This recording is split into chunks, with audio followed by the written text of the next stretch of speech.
YouTube. So normally I'll do a different kind of video where I don't have my hand and some paper here and a pen, but today I wanted to make a different style video and kind of illustrate my idea and try to share some ideas this way. So please excuse the shadow. That's my phone. So today I wanted to talk about how we're shaping our species. So if you're a gamer, then you already have an idea about sort of builds. And if you don't know what a build is, essentially this is an outline of what your character will look like based on the long-run behavior of your actions and choices.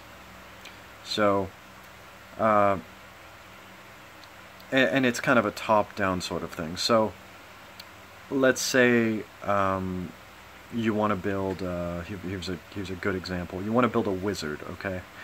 So, in the fantasy universe, what you're going to do is, you know, most likely you're going to choose, well, I want to build a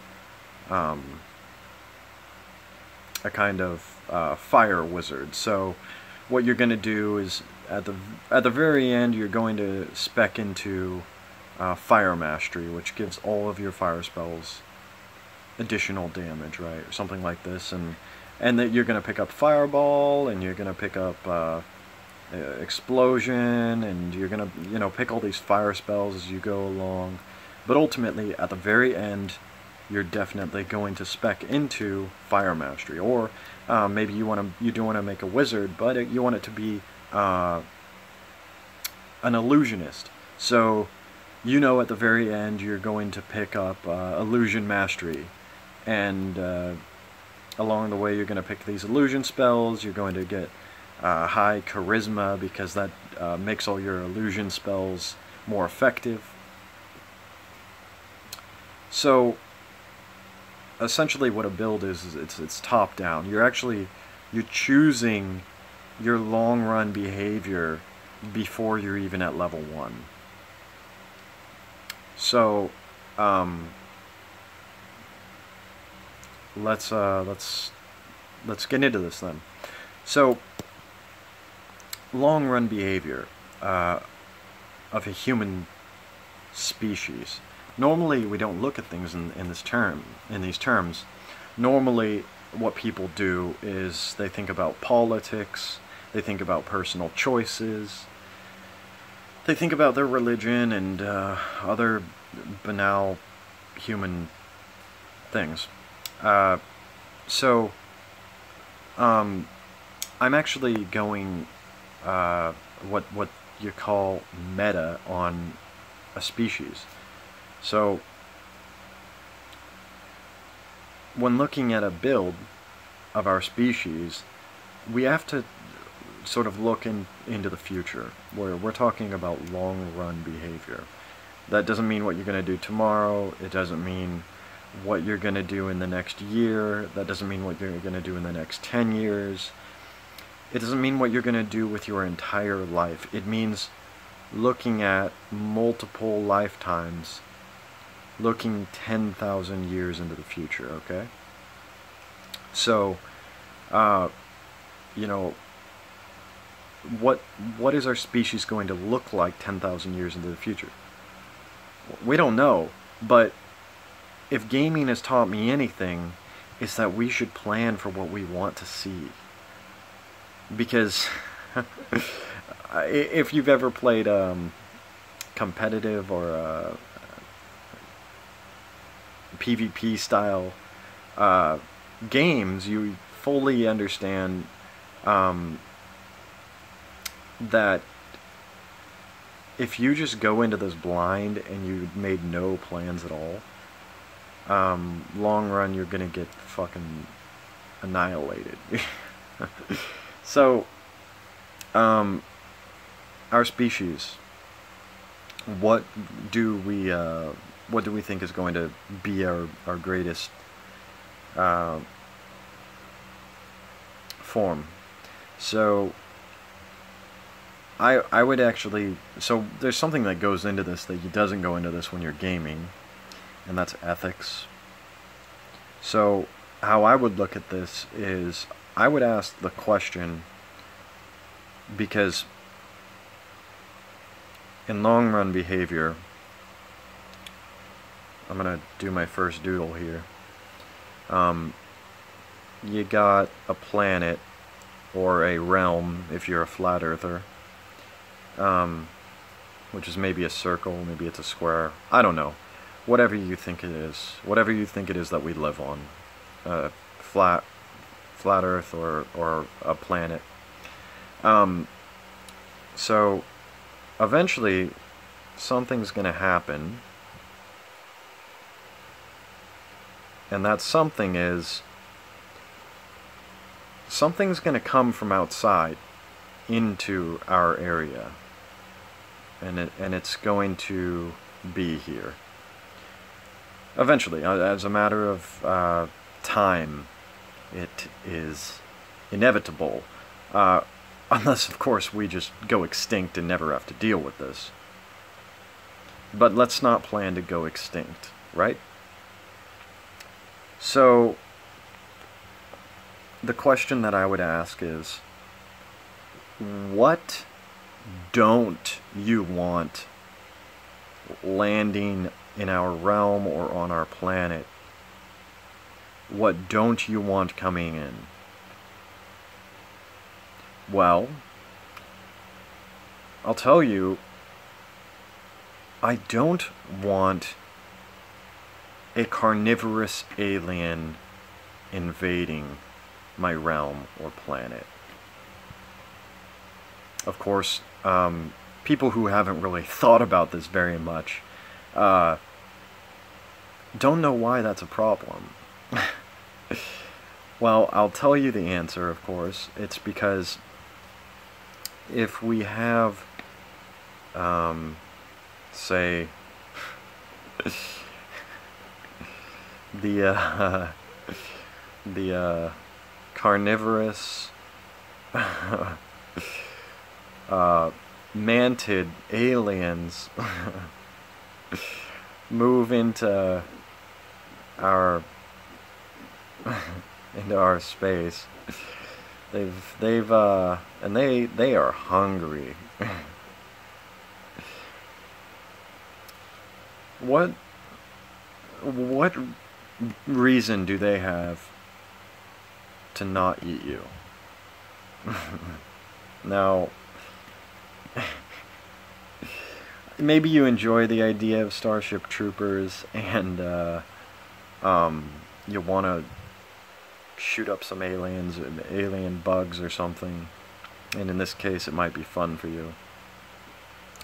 But maybe you're horrified by the idea of a technologically advanced alien species invading your planet or your realm and coming to eat you, and your children and your family and everyone that you've ever loved. Maybe that horrifies you instead. So, yeah, I don't want a carnivorous alien invading my space. So, that's a problem. Now, you're probably asking, or you might be asking, what does that matter in terms of what, you know, when we're having a build? Aren't we an omnivore? Well, technically, if you ask most biologists, they'll tell you that, or zoologists, they'll actually tell you that we're herbivores, and that atherosclerosis is more or less the nail in the coffin here. But all earmarks show that we're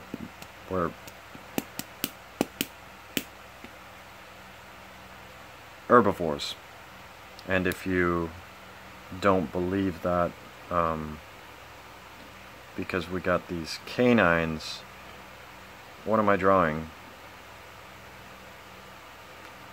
You didn't see that coming.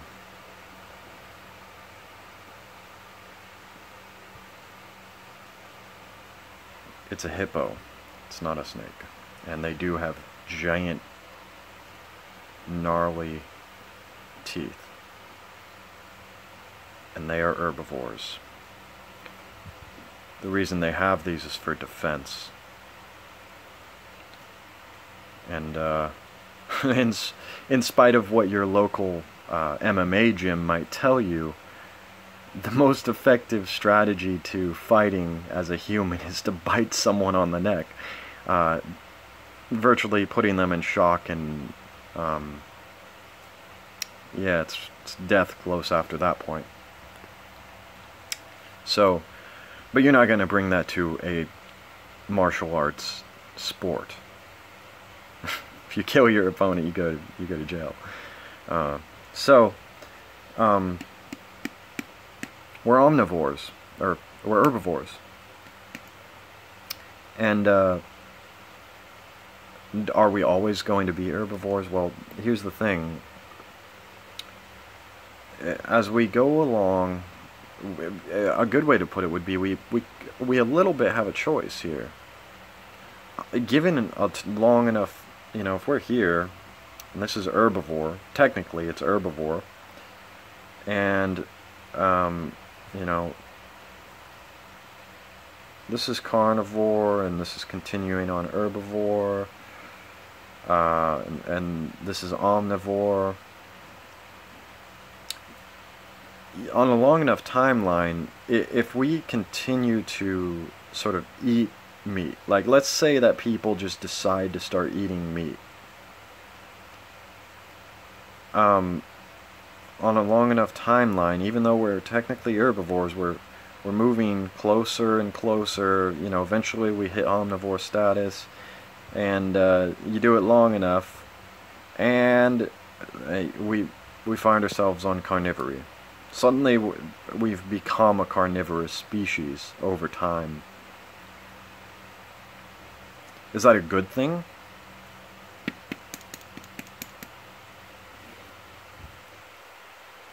No. It's not a good thing. Ethically, it's one of the worst things we can do. Because here's the thing. We have a realm, or we have a planet, and based on our scientific advancements, over time, we're going to be able to, of course, leave our realm or our planet and go to another. And if we show up as the mantids, they're not going to like it, are they?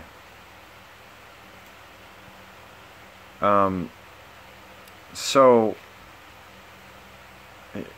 here it is. This is our build path. This is, if we continue to go down herbivory, this is veganism.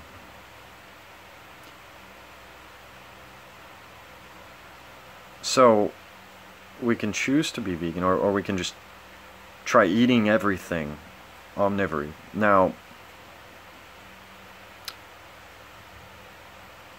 you could make an ethical argument for preservation of species, to say, oh, but what if we run into, you know, a circumstance where we have to eat meat to survive as a species?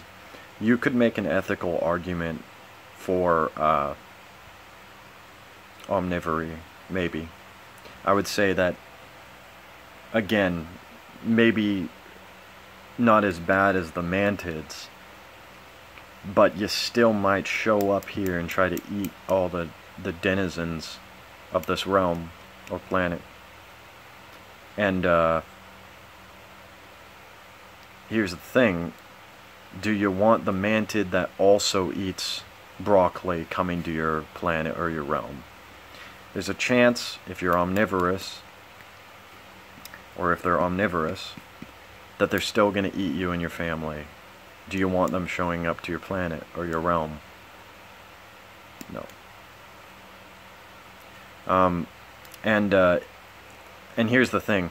If you choose to guide the species into a carnivorous direction, if you turn our species carnivorous and we become the mantids, not only is that unethical to our very own species, because you've actually guided us away from even being able to secure survival under the circumstance that we have to take an omnivorous route, but you've doomed. And here's the important part. You haven't just doomed one realm or planet. You've doomed all realms or planets. Because you're going to, as the mantid alien race, go from planet or realm to planet or realm to planet or realm to planet, devouring and destroying every other species, every other alien race, and you are a blight on the universe. Blight on the universe. And so blight on the universe, that's objective. So, and here's the thing, if you do this all at home base, if you guide us all the way to carnivory at home base, you're already a blight on the universe. That's not going to change when you go to another planet. It actually certifies it. You certify your status as a blight on the universe when you take your carnivorous species to other planets.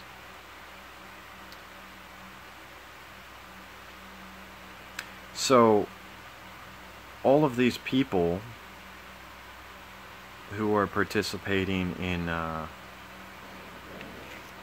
carnivore diet and pushing that as a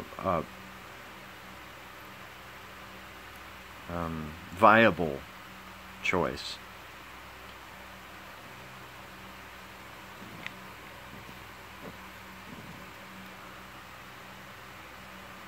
waiting to happen. That's you. Blight on the universe. So here's the thing, to sort of draw it all back to the beginning where we were at, building our species. What path do we take? What skills do we pick? Where do we end up, you know?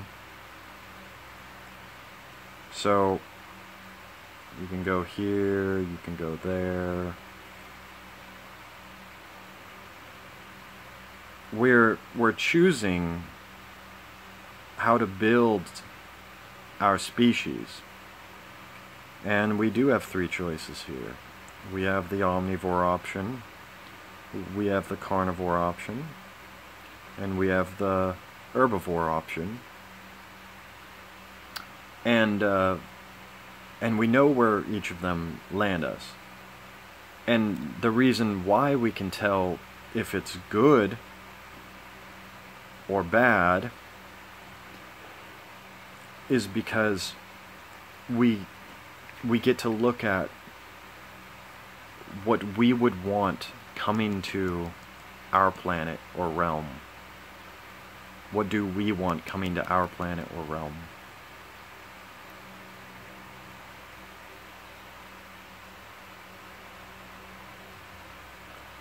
And we don't want a carnivorous species coming to our planet or realm.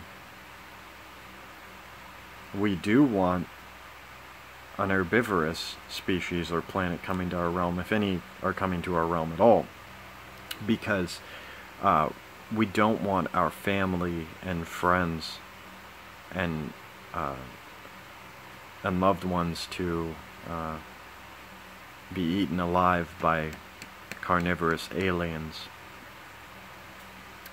So it makes good sense to not be carnivores. And let me say this again, any argument that you could make for the benefits of carnivory,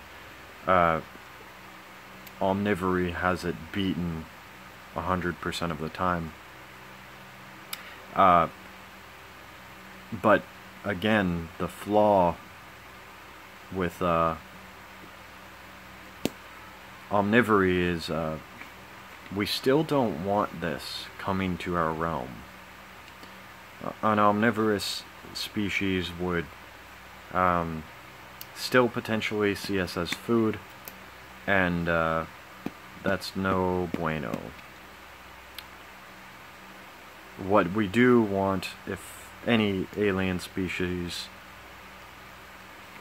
even invades our realm,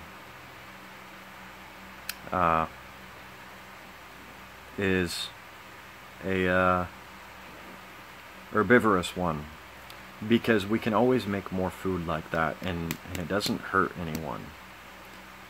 It's no big deal if plants are getting eaten. It only becomes an issue when our loved ones are under threat. But this might be a little bit deceptive, this word universe, because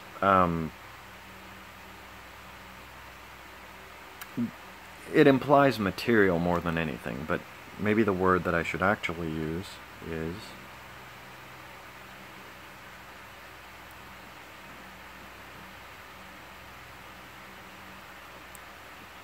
consciousness. Consciousness.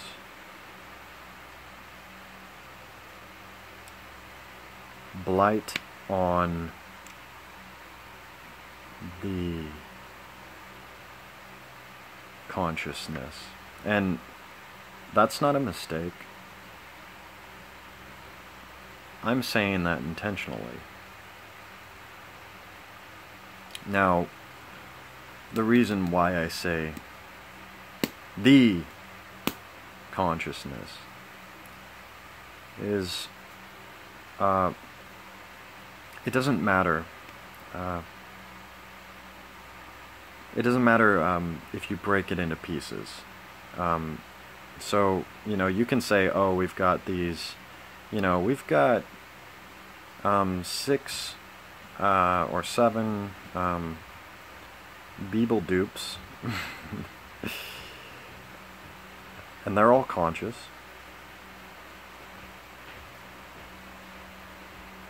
If you make one suffer, consciousness suffers for it. If you make 2 suffer, consciousness suffers for it. If you make 3 suffer, consciousness suffers.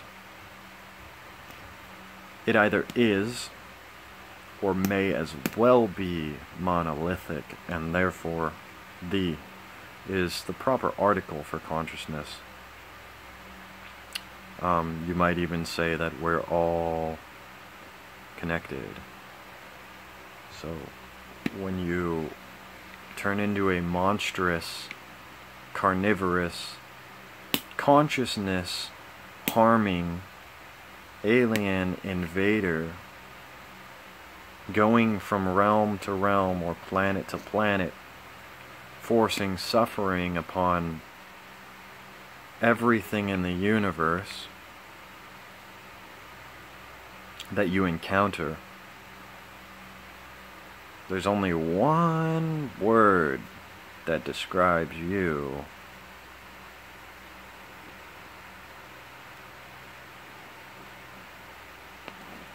monster. And that's exactly what it is when you take the path of carnivory. It's monstrous. You become a monster. And the thing about consciousness is that you don't actually have to travel from realm to realm or planet to planet to find foreign consciousness. We have plenty of it here on our very own planet in many different forms. And here's the thing, on our own planet, is that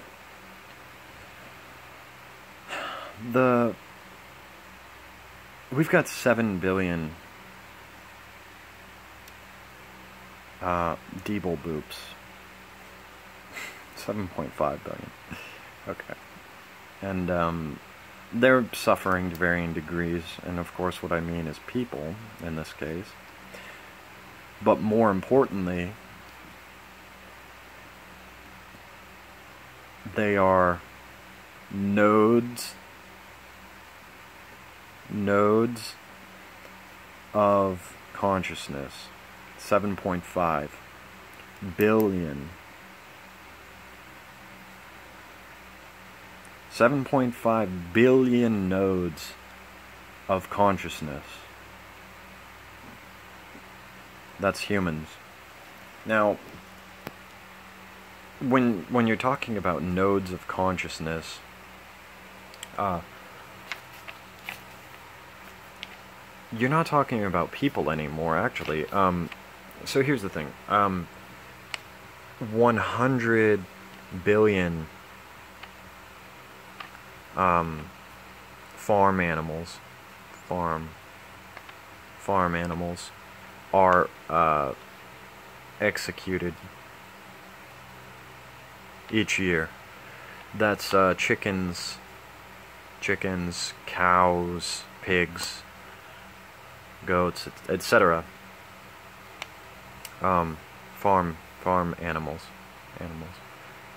and their capacity to suffer and know what's going on around them, as far as the primal stuff, like, am I going to be killed? Should I be in fear for my life? Am I under anxiety? Am I suffering? Their capacity to do this is precisely similar. It's near exactly the same in many ways as a small child at the very least. So when we're talking about nodes of consciousness,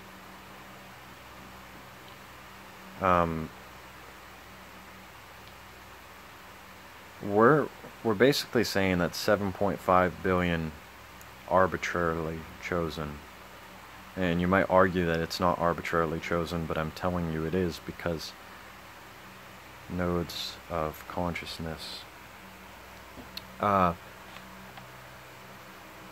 We execute, we make suffer, harm, rape, imprison, and here's what I really want to drive home. And prison for life. 100 billion farm animals every year we imprison for life, and then terminate.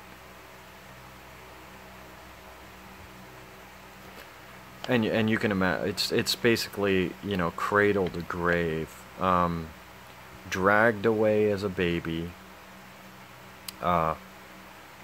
either executed immediately or imprisoned. That's when they go in the cage.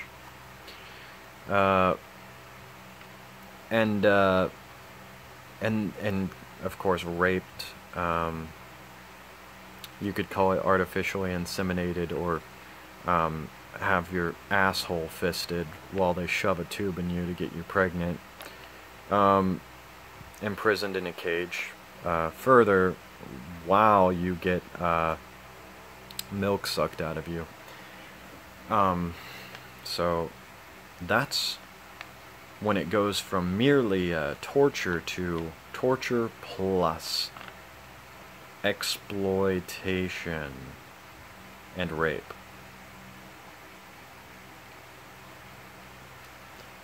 And don't say it's not rape, because if they did it to you, you call it rape. Now, and again, this is going off of nodes of consciousness. So, remember our mantids? Going from realm to realm, finding nodes of consciousness to be a blight on the universe of, or a blight on the consciousness of. Yeah, so maybe you're getting this.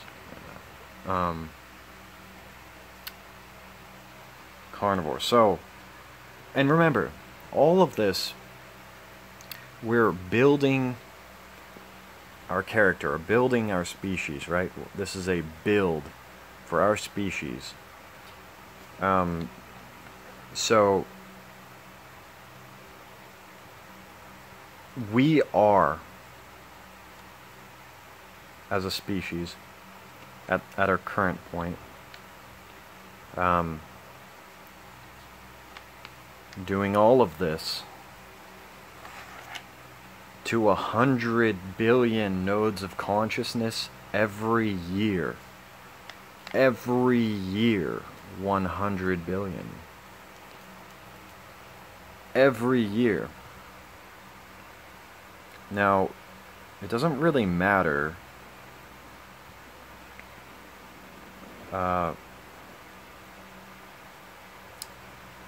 if we're omnivorous or carnivorous at this point, but it can get worse. It can get worse. But it's already fucking terrible. Remember, we're only 7.5 billion nodes of consciousness, and this is how much damage we're doing to other nodes of consciousness.